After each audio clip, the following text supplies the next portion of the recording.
Boros storms out, Bye-bye. as you mentioned, and Jaime turns his attention to Osmond, the first Kettle Black, and he's like, who the fuck are you, Who dude? are you, like, bro?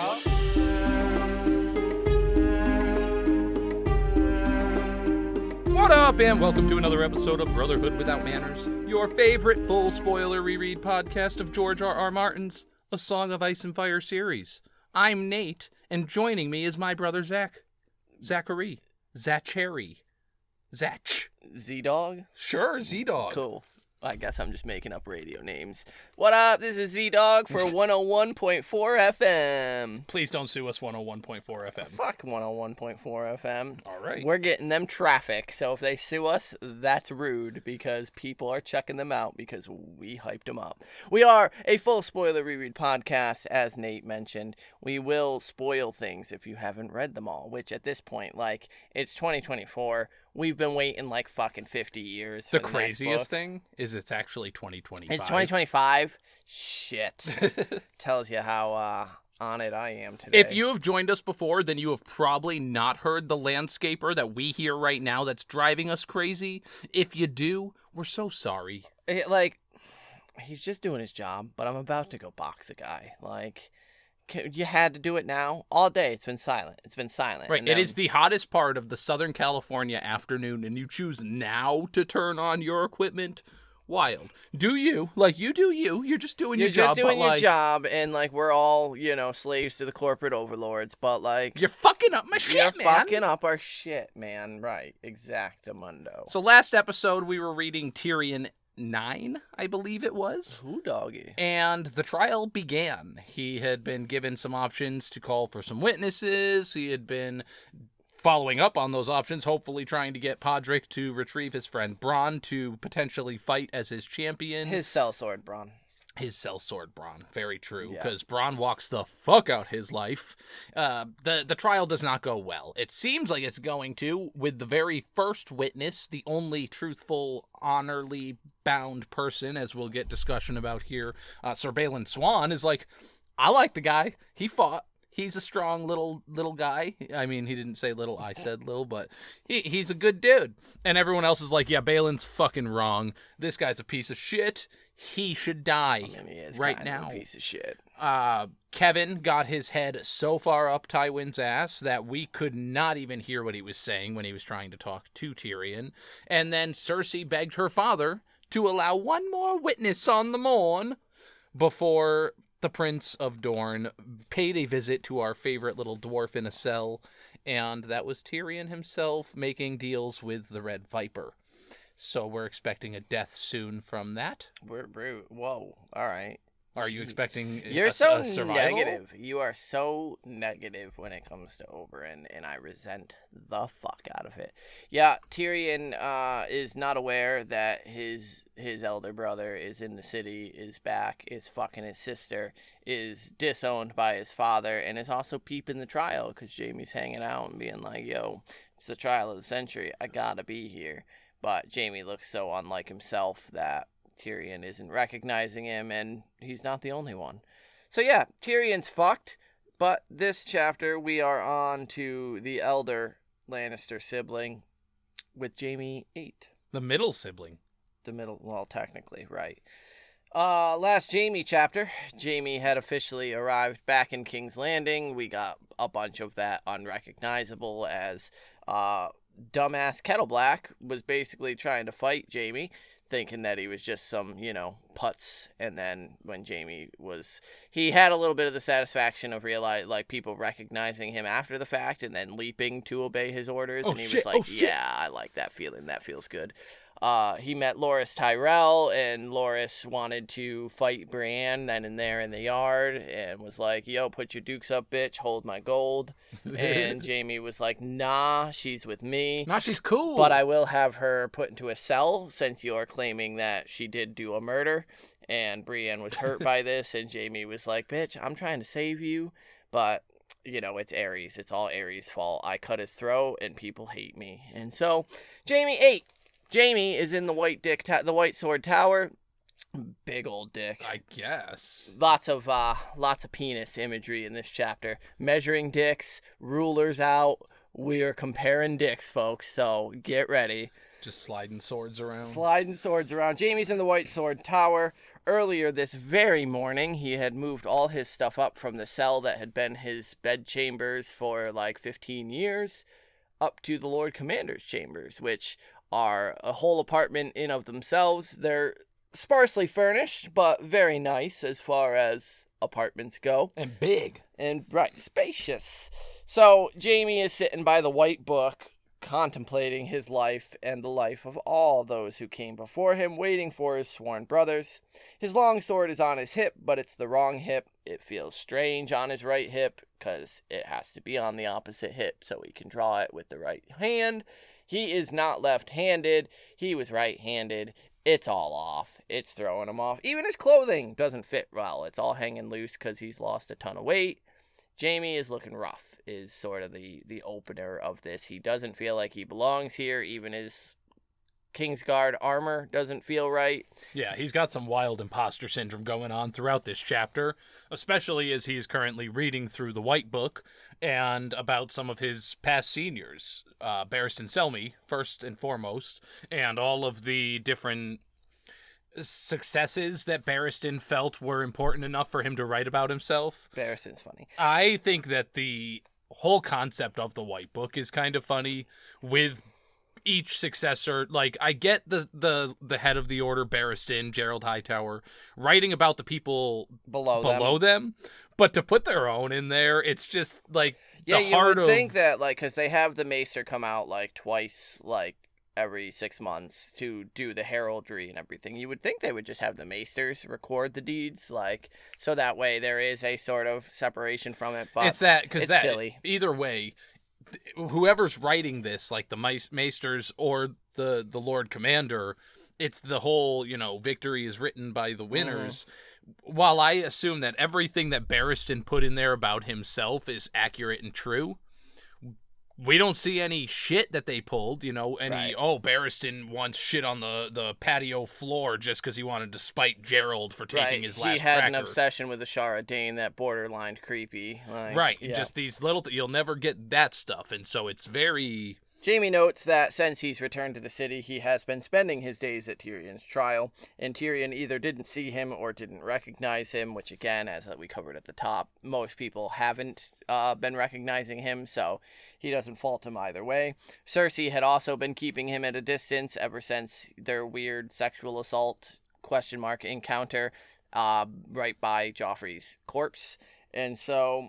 He thinks of the Lord Commanders that had come before him: Barriston, Gerald Hightower, Prince Aemon the Dragon Knight, Ryam Redwine, Daemon of Derry, Duncan the Tall, Alan Connington, and thinks, how could the Kingslayer belong in such company? Alcon? I mean, like, the Kingslayer is kind of like one of the more badass names in that list. Like, I mean, I know the connotation behind it isn't great, but, like, it's a cool name. Better than, like, Alan Connington, who's got nothing going for him. He's just a rooster. He's just a cock. Alcon. Alcock. Alcock. Yeah. Okay, you're just really throwing up there's that dick imagery. There's the dick imagery. It's not me. The Sure. Conningtons are a rooster. It's a cock. So, but here he is anyway. The table that he is at is old weirwood. I like this part a lot. A lot of symbolism here. In the shape of a shield that's supported by 3 white stallions. I went on a deep dive here. White stallions, their symbolism is varied. It's purity, victory, nobility, righteousness, a savior. Also divine messengers, end-time figures. The triumphant pursuit of God's purposes. Hope and salvation in difficult times. All of these things... They're also in the riddle that Bilbo and Gollum We're not doing across Lord each of the other. Rings. Not this one. Oh, no. You had to talk all Les your shit last Mis, episode Lord of the Rings, about Lord of the Rings. Put them in the trash bin. So, get over yourself. All of these things that I said, not the Bilbo nonsense, to me, made me think immediately of Tyrion and Jaime. Hope, salvation, yada yada. Jaime's gonna be helping Varys get Tyrion out of the city, and then Tyrion will be delivering a gut punch with, fucking Moon Boy and blah blah blah for all I know, and then there's the Tysha thing. And so it's just really interesting that at this point I liked the one that was the triumphant pursuit of God's purposes, And so maybe the gods have a purpose for Tyrion in that he's not allowed to die here. Even though, via trial by combat, his champion losing, as we know, Oberyn's going to get his melon split. That should be, seen as the gods want Tyrion dead. He's deemed guilty. But Jaime coming in to rescue him, sitting at a table with all this imagery. Beric Dondarrion and the Brotherhood showing up and saving Cat at the last second from certain death. Right. There's lots of divine purpose. So, speaking about the divine purpose, I was curious. The table is made of weirwood, which is infamous for being the godswood trees, being the northern gods. Is the Kingsguard, because of the whole that table being there and the imagery being carved in a shield, is that desecration of the old gods to turn that tree into a shield to represent their table? Or is that honoring the northern gods, and the Kingsguard truly are more supposed to show that they are honorable like the northerners not in the massacring like all people do, but the honor bound, follow the old gods, do what they're supposed to, the man who passes the sentence swings the sword type shit, Sure. I don't know if it's that deep. I think it's more like our order is an old one, similar to the old gods, like and they're not. They're an old order, certainly, but Visenya Aegon, and Rhaenys, I believe, is the other one. But Aegon, the Conqueror, it was his sister Visenya that was like, yeah, you need to have guards around you at all times to protect you, and thus the Kingsguard was created. So they are a pretty old order as far as current date in time. It's about a 300-year-old order. But I think the weirwood is symbolizing more of that. Not we uphold the value of the old gods, but we are kind of as old as the old gods. The weirwood, and weirwood we know is also a reliable, sturdy, strong wood. There's weirwood bows that we see. There is also a weirwood door somewhere in the world, funny enough. And so, yeah, I do think there's a couple weirwood doors, actually. But I think it's more symbolizing that we are an old order and less to do with old gods. Because that, like, in truth, they're not old at all. Like, 300 years is fucking nothing. That's that's why it's a symbol. It gives the image of being an older order than they actually are, and, age is wisdom and that sort of thing. The weirwood trees are very much so looked at as sort of wise old crone. Right. I mean, it's more... I don't know if they're actually, like, masculine featured with the trees. Right, just faces is all we But know, I don't think, like, because crone doesn't apply to men, I don't think. But Kingsguard are all men, so, can't be, like, wizened old crones, but wizened old men type of thing, sort of vibe that they're going for. Sure, but who knows?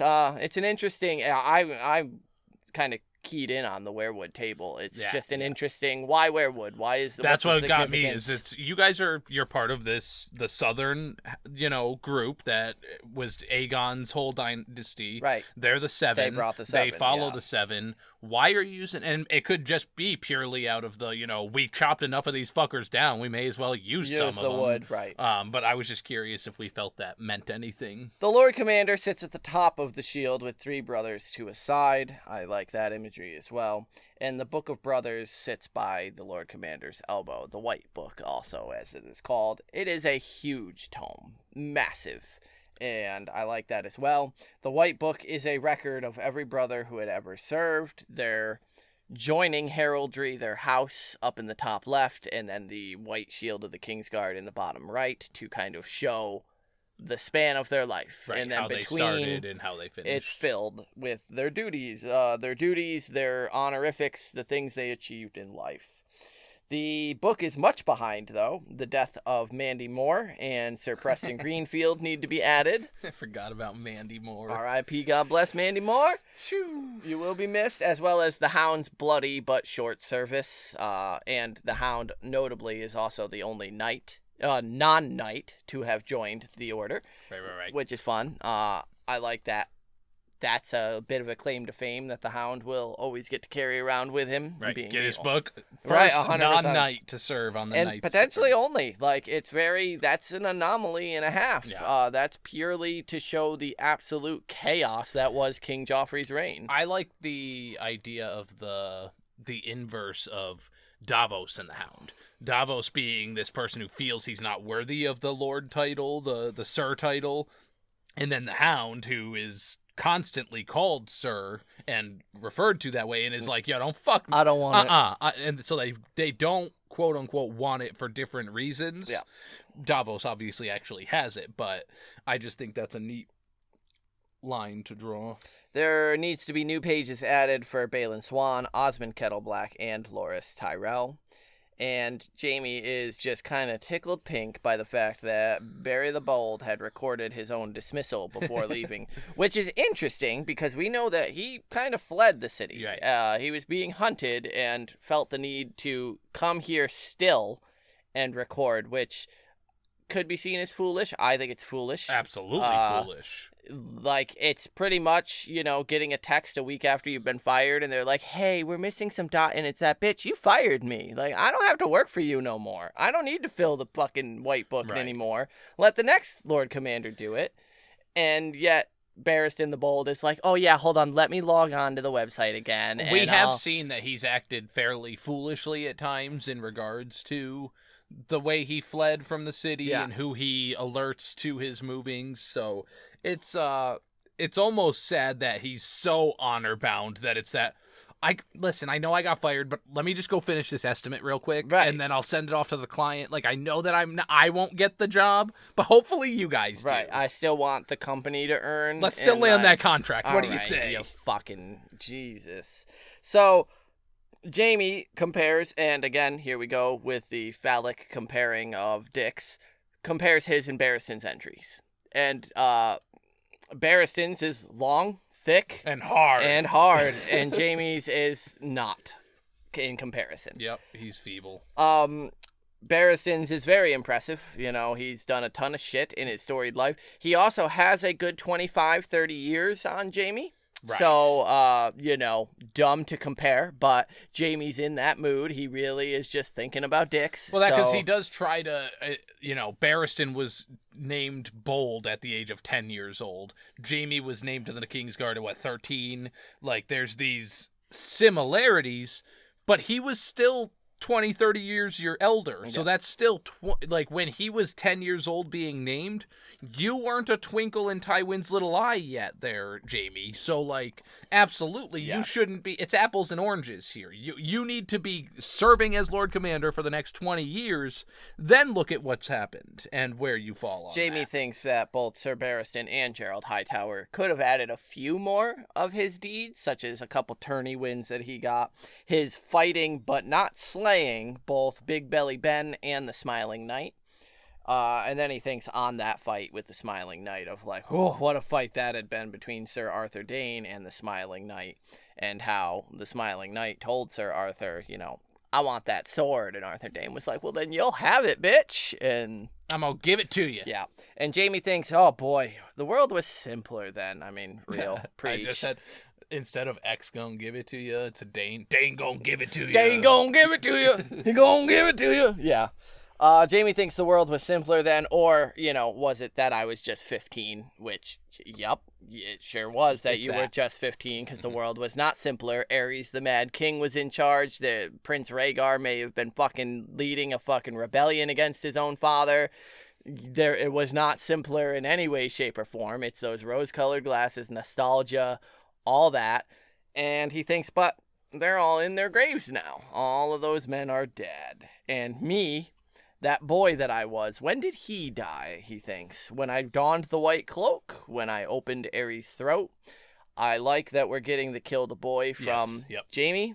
As Jon Snow will be going through that currently, but it hasn't been outright stated to him yet.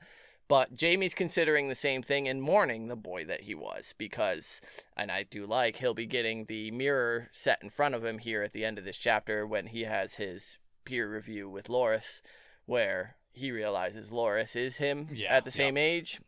And it's that when will Loras die then? When will that boy be killed? Which is funny because we're going to see him face his own innocence, from the past in that moment with Loras. Right now, and it's one of my favorite quotes of the book, he wanted to be Arthur Dayne, but he actually ended up being the Smiling Knight. Yeah.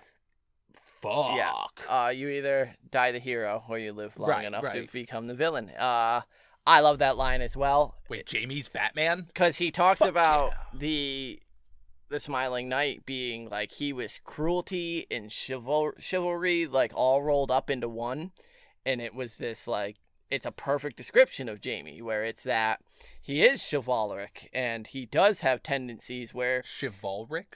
Is that not the word? Chivalrous? Chivalrous, like sure. Chivalric? Isn't that? I'm pretty sure chivalric is a word. Maybe. I've never heard it. But he is chivalrous, but he does display absolute severe cruelty and disregard for human life. And it's a fun contrast that Jaime exists in constantly. Yeah. He lives there. And so, yeah, I like he wanted to be Arthur Dayne, this hero that... as far as anything that we've heard is he's a great so far, swordsman, right? And hopefully that gets picked apart a little bit in the Winds of Winter when we find out what actually happened at the Tower of Joy. But right, Arthur Dayne, he wanted to be and ended up becoming the Smiling Knight, the more realistic version of a true knight, I think. Someone a little more gray and less, pure heroic purity. But his brothers begin to arrive, which interrupts his thinking. Osmond Kettleblack is first, and he is fucking all smiles, like him and Jaime are best pals. Just the swagger of this guy walking in here. And he comments on Jaime looking more... because he's fucking your sister, bro. More recognizable. He's like, had you looked like this, I would have recognized you. And Jaime's like, no, I don't really think you would have. Yeah, because I see your sister's face in you. You want to turn? Yeah, that's true. Like, yeah, I've seen you naked, pretty much, bro. Yeah, that's the main reason I think that Osmond is acting so confident in here is that he has the knowledge that Cersei found solace in him. And again, I don't think it's she likes me better. It's I'm fucking a queen. It's that I have a shield, and it's the queen. The queen is my shield. She's the reason I'm here, so it's kind of a game to him. When all five had assembled, Jaime asks the ritualistic question of who guards the king. And Osmond answers his brothers, Osney and Osfrid, and Loras answers his brother, Sir Garland. So only one decent person guarding the king right now. That's unfortunate for Tommen. Yeah, we also learned that because there's, Osmond is here, Boros Blount, Meryn Trant, Loras, we get mentioned that little Aerys Oakhart is down in Dorne. There's an empty chair left for Aerys. So we really like that. Yeah. I like the nod to Aerys because we're going to be getting a lot of Aerys Oakhart here in one book. Yep. There is the split where the old guard is on one side and the new members are on the other, and Jaime is like, oh, is there something concerning there? Because, famously, the Kingsguard has been split before, and it's had very negative effects on both the Kingsguard and the realm in the Dance of the Dragons. What's that? Eric and Arik, I know, famously. So sad. And so he's like, oh shit, but this is his Kingsguard now, Tommen 7. And so Jaime wonders how Arthur Dayne would react to this law, and he thinks probably poorly. And Jaime thinks that he is the catalyst for it, though, that he opened the door and the vermin just started crawling in when he opened Aerys' throat, not Varys' throat.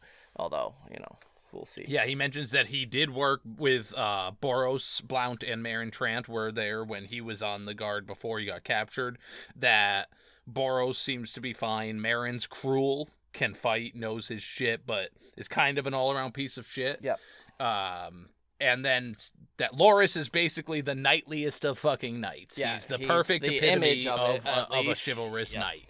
And we know that, there's flaws in all. He's a knight of summer. Right, he's a summer knight. So Jaime says that the king is dead.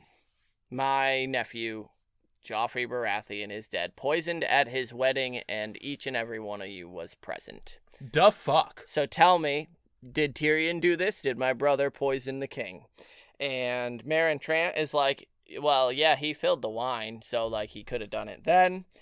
Balon Swann is like, there were a ton of motherfuckers up there, and by that point in the wedding, People were standing, people were moving, servants were coming and going, people were going to the privy, and people were not, and so, And then Osmond is like, it was Pycelle. Pycelle, that motherfucker. That treacherous, lecherous I cunt. love that he turns it towards Pycelle, because they do end up turning it towards Sansa as well. Loras does. And, right, and he's just, Loras, who else would want to fucking kill my sister? Right, she wants Marjorie and Joffrey dead in one fell swoop, because she's jealous of Marjorie. So it had to be Sansa Stark. Is he aware, Loras? Do you think they kept him out of the dark? That it like, because I'm confident that Marjorie knows and that Olenna knows. Loras is way too far in his grief for Renly to be plotting and scheming. So yes, he doesn't know shit. And so I think that if he had mentioned it, while Olenna, the Queen of Thorns, would straight up be like, Loras, cast all the shade onto Tyrion and Sansa. Go ahead and throw it on Sansa. Marjorie may be like, just listen. Just leave Sansa out of it unless you have to throw her under the bus. Like, I don't know. I don't know if Marjorie's that good of a person. Sure, no, she absolutely be like, hey, Loras, like... Cast blame wherever it isn't on us. But, like, part of me feels like Marjorie might stand up for at least the integrity of Sansa to Loras, saying, like, she didn't want me dead. Like, I trust me, I get why you're trying to cast the blame, but, like, obviously you don't want to draw attention to yourself by trying to provide that, so it'll never happen. It wasn't Sansa, dog, and he'd be like, how do you know, bitch? Right, and so I just feel like she would if she was able to. That's an interesting take, because I 100% am of the belief that, like, Marjorie's a player, and she's one of the best. And I think she genuinely felt bad for Sansa. I don't think she does. I think she did. I don't think that there is I think she saw a pawn. Sure, I mean, it's similar to every other player. I don't disagree, because Sansa was so easily manipulated and gullible, but I feel like Marjorie actually did have at least some pity for her, but felt bad that that shit was happening. Sure. I don't think she would have wanted her. Jaime thinks he does mean to look into Sansa's disappearance as well. It would just be good to know how the fuck she got out of the city. Right. And then thinks to question Varys on that, because Varys seems to have all that knowledge. But he's like, later. That's not what we're here for. Not right now. He thinks now it's time to take his Kingsguard brothers in hand and get a fucking reign on this. So, you know what that means, y'all. Let's talk shit about Boros! Performance reviews! Yes. Everybody's favorite time. Jaime turns first to Sir Boros Blount as, basically, he's like, you're fat. So you're going to be Tommen's food taster from now on. Nothing he eats or drinks will go to his mouth before crossing yours first. All the brothers think this is amusing as fuck. LOL. I love that everybody else starts chuckling at him and getting him all upset. Boros is immediately pissed and offended at this, as, I mean, he should be. He is a member of the Kingsguard, not no damn food tester. And he tells Jaime that he should do it. That's pretty much all the cripple is good for anyway. Jaime calls the shit out of his bluff here and is like, you're right. With his own bluff. He's like, you're right here. So why don't you draw that sword that you're fondling and I'll draw mine. And by the end of it, one of us will be dead. The Kingsguard will be better for it. And we can move on. And Boros backs down from this, spits a glob of phlegm at his feet. Well, I didn't mean right now. And walks away. And Jaime's like, thank fuck he did not take me up on that. Right. And thinks that, luckily, they all fear the man he was. They would pity the man that he is. No one knows that he doesn't know how to fight with both hands. I don't think that 3 out of these 4 brothers would give him an iota of pity. I think, and I also don't think they do fear him. I think it's straight up the repercussions of fucking with him and the what Queen is gonna and the king's the hand of the king is gonna do. Yes, I think it's you don't fuck with. Listen, we've been here long enough to know you don't fuck with Cersei and you don't fuck with Tywin. Because there's enough shit talked that, like, it's pretty much similar to Vardis Egan in the Eyrie saying, like, there's no honor in me fighting Tyrion Lannister because he's a dwarf. You're a cripple, Jaime. There is no honor to be had in fighting you at this point. When you were at your best, I'm sure a lot of them would have liked to have challenged you to see how they matched. But now... Yeah, so Boros storms out, as you mentioned, and Jaime turns his attention to Osmond, the first Kettle Black, and he's like, who the fuck are you? Who are you, like, bro? What are you doing I here? have been from, I've been in tourneys, in lists, in You war. still haven't told me who the fuck No, you are. I'm saying Jaime's No, saying I know, that. and he's going, great, you're saying where you've been. You still didn't tell me who you are. Like, you're not giving me nothing to go on. What are you? Yeah, Jaime's very curious how he's never heard of this Osmond Kettleblack, and Osmond says, I've been here and there, and Jaime's like, right, okay, I've been all over this fucking Westeros. I haven't been to here nor there, so, like, tell me now an actual fucking answer, and he points at him with his stump. And Kettleblack says he served basically whoever paid him, so he was a sellsword. And Jaime asks who knighted him, and he says Sir Robert Stone. Sir Robert, John Doe. Right. Jaime even notes, like, yeah, this Robert Stone could be someone who's dead, because Kettleblack says he's dead now, and Jaime's like, yeah, could be an actual legitimate knight, could just be a bastard name and a castle wall. Like, he's literally looking around and being stump, employees, shield, must wash hands, table. Right. Yeah, he's Kaiser Kozeing some signs off the wall. Yeah, he's making shit up Kaiser as Koze? he's going. Soze? I don't fucking know what you're Koze. saying. Canceled. Jaime wonders what the fuck Cersei was thinking, giving this one a place on the Kingsguard. She was thinking that she just had a great fucking orgasm, and like... And you're not here to do it anymore, so she needs someone close by. So he dismisses Kettleblack, who swaggers the fuck out, again, knowing that he's in the Queen's good graces. Right. Doesn't matter what the Lord Commander thinks of him. Jaime does at least mention, the guy probably at least knows how to fight. So he's a decent one to have out. Yeah, he's got him. For that.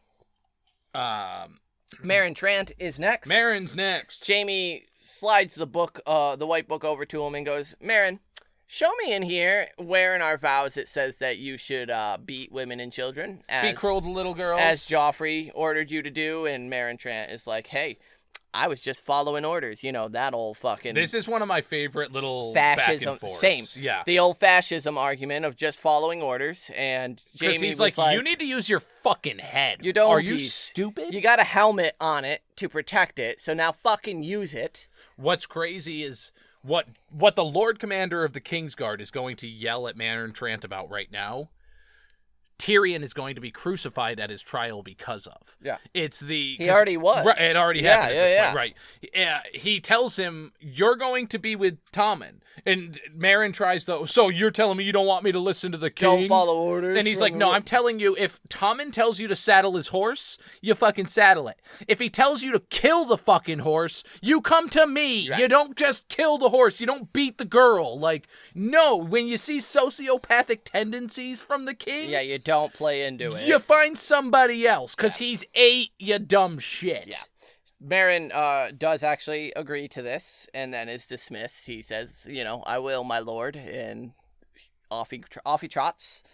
Balon Swann is next, and Jaime praises the shit out of him, which he's like, thank you. Yeah, I do like that he's like, now you're actually doing pretty good. The only issue that I see is... Your brother was fighting for Renly, and then Stannis, and then Joffrey, and now Tommen. So, like, do we have to worry about, What will you do if it comes down to your king or your family? And Balon's like, that'll never happen, my lord. And Jaime's like, hey, it happened to me. Happened to me. Wink, wink. I was ordered by my king to bring him my father's head, so... What a great answer from Balon, though, to be like, I won't do what you did. I swear I won't do as Promise. You did. And that gets a laugh out of Jaime, genuinely. And he's like, all right, you can go. But before you do, tell your brother to add a weather vane to his shield, which I love because he just blows in the wind. It's such a good little quip on Donald. Obviously, Balon ain't going to go to his brother and say that. But Jaime had to get that one last dig in, and I love it. And so he's dismissed, and only Loras is left. And Loras, I could just see it, just chill, arm on the back of the chair, just staring Jaime down, with a little grin. Because he's 17, I think is what we're told. Jaime says he must be proud being named at 17, just like Prince Aemon the Dragon Knight was. And then Jaime has to point out, I was named at 15. Okay, there's a lot of dick measuring. I'll give you that one. I was named at 15. And Jaime then outright says, I was better than you, Loras. I was quicker. I was bolder. And Loras says, and now you're older. And then he's like, Jesus, Tyrion would be fucking laughing his tits off. Me comparing cocks with this fucking teenage boy. But... he says, I'm also older and wiser, and you should learn from me. And Loras is like, oh, as you learned from Boros and Meryn Trant? And then like, he gets zing, offended. Zing, zing, yeah, zing, I put that they're verbally sparring here, but Jaime gets yeah, offended this one by hits that. home for Jaime. He's like, yeah, they served with me, but I served under Barriston. Well, Bolt, like, he's like, I don't Gerald learn Hightower. from them. Right. I learned from Gerald Hightower, Arthur Dane. Like, I learned from the greats, these fucking actual people that there was something to learn from. There's nothing to be learned from Meryn Trant and Boros Blount. Let me fucking tell you what.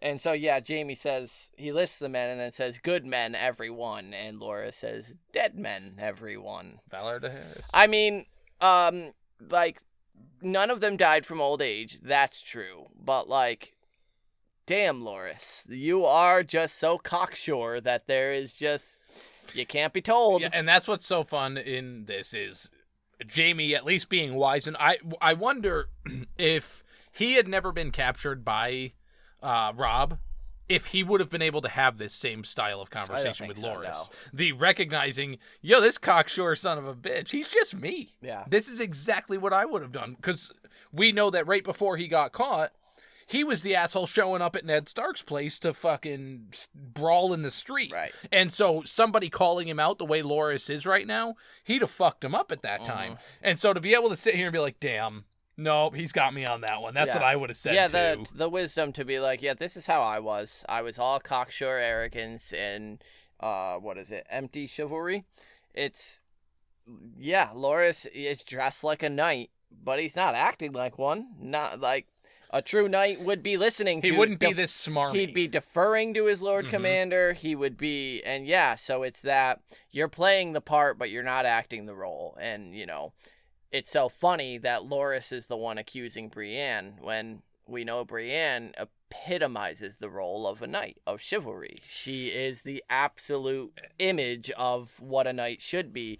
Here's little Barbie Loras, who's dressed up in his, Barbie's night suit, but he isn't playing the role at all. And that I really like, because the conversation does turn as he's about to dismiss Loras with their back. Well, because Jaime says, I'm your Lord Commander. You can't lie to me now.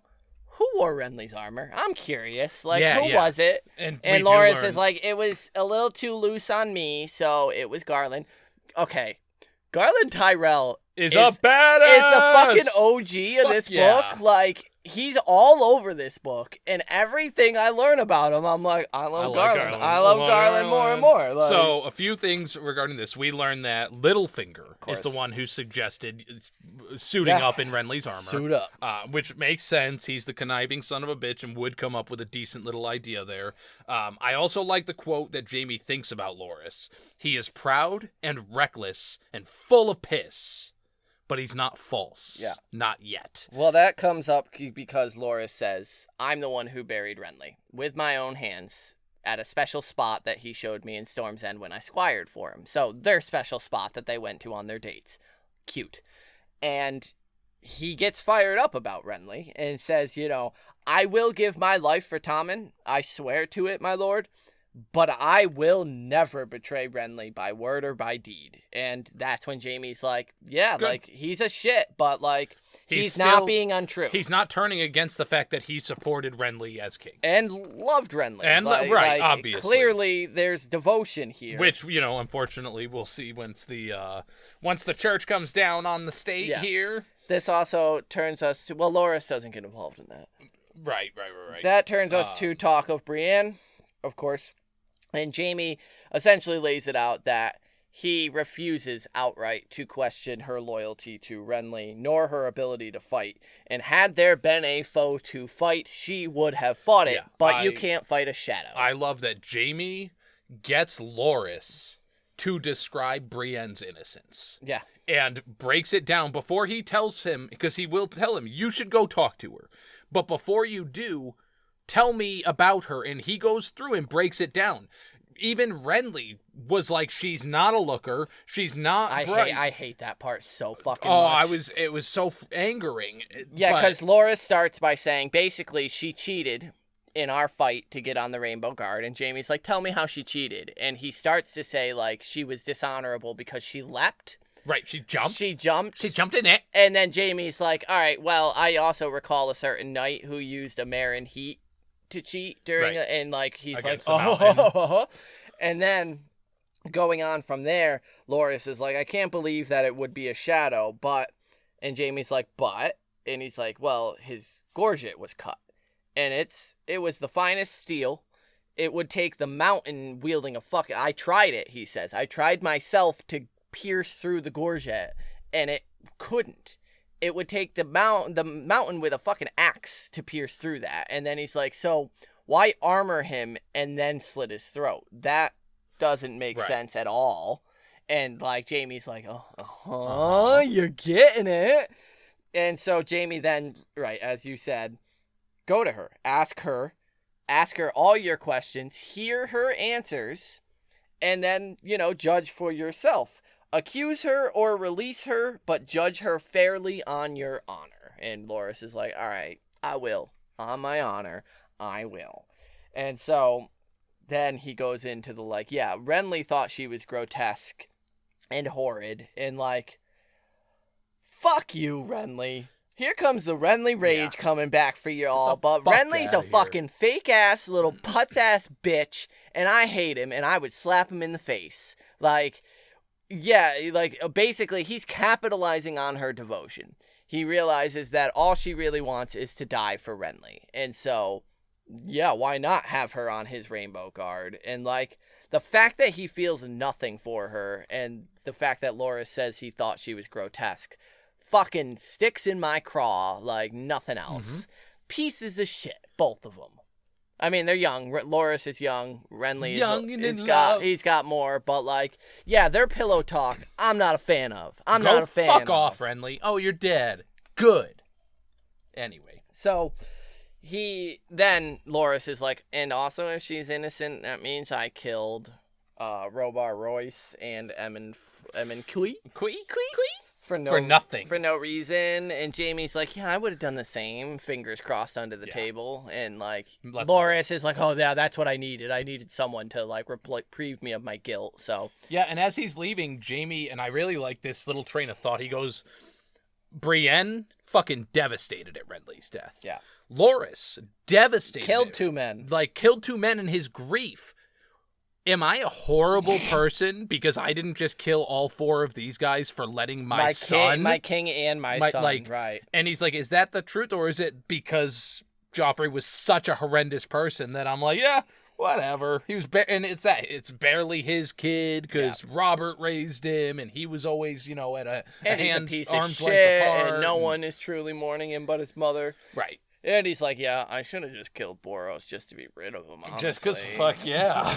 Which, that bodes well for the Kingsguard for Tommen 7. So, he then contemplates that he needs to get himself a nice hand, because there's been an iron hand out there, or steel. Jacelyn Bywater, right, Bywater. I should get a gold hand. Cersei would like that. So, I do it's going to be a constant reminder for Cersei that he's not whole anymore in her eyes, having that hand, but he's thinking it's the end-all, be-all to fix. He's still convinced that their relationship hasn't changed. That they're a thing anymore, And it's so... that she isn't heartbreaking. Fucking the Kettle Black's moon boy, for all I know. But before he can get that golden hand, there's a few other errands he needs to run. There's other debts to pay. Right. Lannisters always pay those, apparently, from what I've heard. Yeah. So, and, I've made bold claims about, forthcoming chapters before that were just outright wrong. But I do believe this is to Brienne. This is his debt to Brienne. With the sword? With the sword, with getting her the fuck out of this cesspool, and, giving her a task to set her mind right. Because Brienne, as you just said, is a fucking grieving mess based on Renly, based on Cat, based on the Red Wedding. Not being able to get the girls and so to it's Cat. I need to set her to task so that way she has, her honor beginning to be built back up and gives her something to do. And so, and debts as far as talking to Varys about Tyrion, setting Tyrion free because of the Tysha situation. It's very interesting. Jaime, it's that he's had, how long has he been captive and then on the run to get down here? He's interfaced with a lot of different people at this point, making deals, and not deals as in I'll give you this for that, but I'm gonna fucking end your house because you fucked me. And so that's, with what's his name that got eaten by the bear, and so there's a lot of different things that Amory Lorch. He's gonna be. Not to mention, he's been at the trial. He's been watching his brothers testify against his brother. Right. And, whether it's true or not, I think that's weighing on his, fuck Joffrey, I don't care. And that's why I think it's very important that this chapter followed Tyrion's last one, because we, from Tyrion, got that Balon Swann gave a good account. Right, exactly. Then he praises Jaime him, comes in here and goes, "You're a legit guy. You're a piece of shit. You're cruel. The literal you're only awful. thing I have to say bad on you, Balon Swann, is that I don't want you to become me. Right. I don't want you to have to open Tommen's throat because your family's on the other side of... And, it's such an interesting... Balon Swann's the only one who spoke good for Tyrion and was like, I refuse to believe he did this. But everyone else in the room is like, yeah, Tyrion probably did it. And if not Tyrion, Pycelle, LOL, wink. Because we all know he didn't. He's too Lannister fucking... Right. The holiest child the gods put on this earth. And then Loras is too Tyrell defensive of, it was my sister. She was after that little bitch. So... it was Sansa Stark because Marjorie is God's gift. Is the greatest woman the gods saw fit to put on the earth. Because Marjorie was drinking from the same chalice, so she was trying to kill them jealous. both. She's a jealous bitch. Yeah. She's a jealous, jaded woman, because what else are they besides, pregnancy factories? So, yeah, I really like Martin's 1-2 with the brothers here of the trial into Jaime's own trial, sort of putting the Kingsguard on trial, each one of them. And really, it's Balon Swann that comes out scot-free with, a couple insults to his brother. But rightfully so, it doesn't look good on Donald.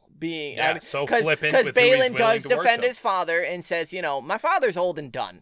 He ain't calling banners. He ain't fighting in no wars. So it's up to me and my brother. And Donald's wishy-washiness, it looks very Frey-like. Yeah. It's that going where the wind blows, and that's not fucking great in times like this, because then you kind of have no one backing you. You're backing you when all is said and done. It is funny because every small folk has had to do this. I mean, Piper. We've heard of Piper in the last fucking four of him bending the knee because his son is still a captive. You fight for who you think is right. When that person's gone, you move to the next one before they kill you. Yeah. And granted, in the show, you'll see it was very odd with Tarlys, with Daddy Tarlys, no, I refuse to take... Sure, that makes sense. One that's refusing to go over to the other side, and then his son, me too, I want to die right now with Dick you. on. Dick on. And so it's that do I want to live or do I feel like dying right it's now? that. Do I believe so firmly in my principles, Loras, that I'm willing to just die because of it? Because I'm so adamantly in belief that my ruler was the one. And there's a couple on Stannis' camp. Davos is one of those of my guy is the guy. But for the most part, you get the hounds, the people that are like the hound that are like, no, this fucking sucks. I'm gonna go over here and do my thing because this guy fucking blows. And so, yeah, I really like this chapter a lot. Jaime is in a wild headspace to be in. There is some wisdom there. He's still learning. He's still got some shit he's got to go through himself. But it is super interesting, especially with Loras being this direct reflection of him and who he was. And I also like the fact that they reflect each other down to their sexual proclivities, where both of them are doing extremely taboo things in the bedroom. Right. Where Loras loves Renly, Jaime loves Cersei. Both of those are pretty much equated to the same level of abomination, being homosexual and incest, are pretty much equated the same in Westeros society. And so the fact that Jaime kind of has that knowledge of everybody kind of knows the rumors of Loras and Renly, and yet he isn't equating it to that level yet, where he's still thinking a golden hand's going to fix him and Cersei. And right. Not at all. And so, the Valonqar prophecy will be coming up next book with Feast with Cersei. And is that the hand that's going to choke her? After hearing that Loras buried Renly with his own hands, I think there's some merit to that. Yeah, because and, that's again, an interesting. We're book, not show, and so I don't believe that they're going to be clutching each other. No, fuck that noise. Below the red Cersei keep as it is dying by collapses. someone choking the life out of her. Is that Jaime? After reading this one and hearing that, like, Loras is the one who secretly laid Renly to rest in this very, I think, sweet, it was on a date spot for them. I think the absolute contrast to that is a vicious murder of your lover. Coupled with the information that Tyrion's going to throw at him before he departs, it's really causing this stake to be driven between the relationship that Jaime is convinced at this point that they still have. That they are still the one body. Especially when he's sitting across from a fucking Kettle Black. Yeah. As that guy's sitting there like... smirking at him like, I have carnal knowledge of your twin, of the woman that most people at this point are pretty certain... Everyone's heard the rumors. And while twin is of your lover.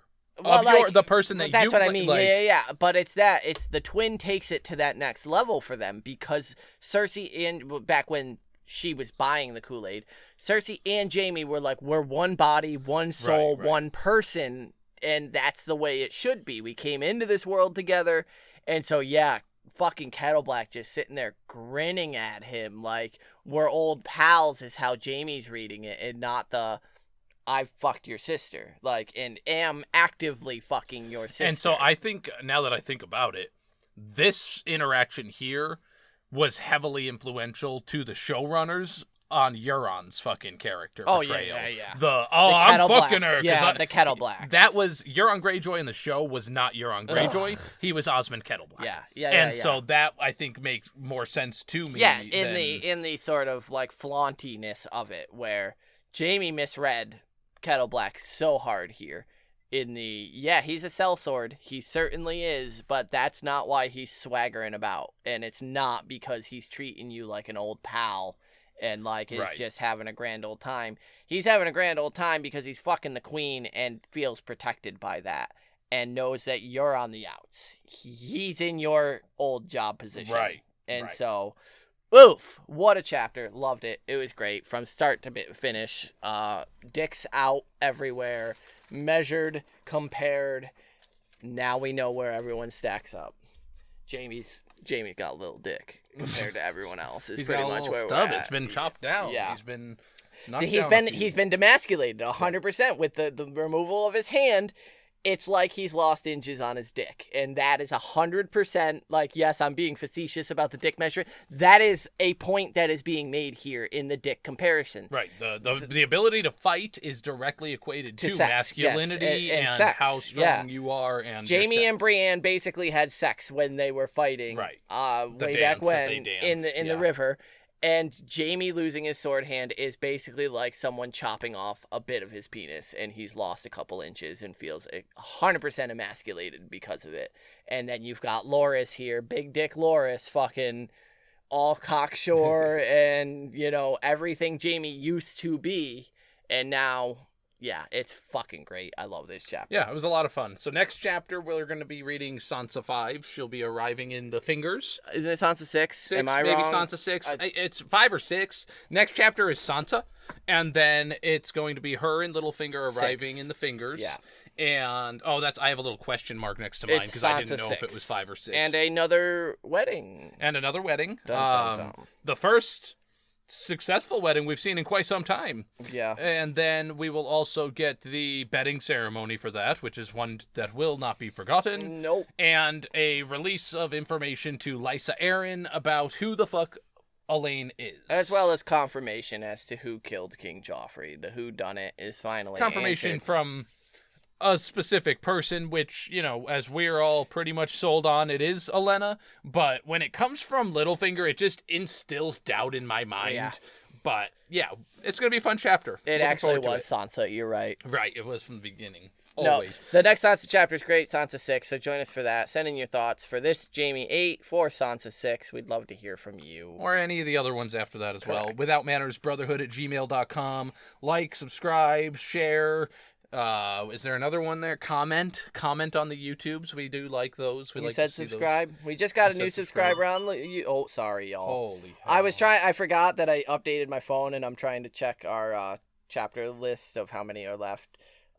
But yeah, sorry for that little I only have that list in a text you sent me. That's why I'm trying to pull that up while talking and stalling and doing that. So Jaime only has one more chapter, y'all. His next one will be his last. Sansa has 2, so join us for her second to last in the next one. And then she'll only have 1. We're coming up on the end of Storm, y'all. It's been a fucking trip, but we are pushing this gravy train through, and then we're on to both Nate and I's favorite book in the entire series, Feast for Crows. It's going to be exciting. It's exciting. And that, I don't know, I'm confident about, wins. It's especially now. Yeah, I've never lost confidence that we'll get wins. So I feel like there's going to be some news here soon. And when I say soon, I'm not telling you exact dates or anything, because fuck you. You're going to hold me to it. He's George R.R. Martin. Right, exactly. Secretly. So yeah, send us your questions, comments, all that shit. If you got concerns, deal with it yourself. I'm overwhelmed. He's old and done. And so yeah, I'm on my way out. I'm gonna go and finish out my own chapter of the White Book, and then see myself out of the gates there. I think that's it for this chapter, this episode. We'll catch you on the next one. Balon Harris!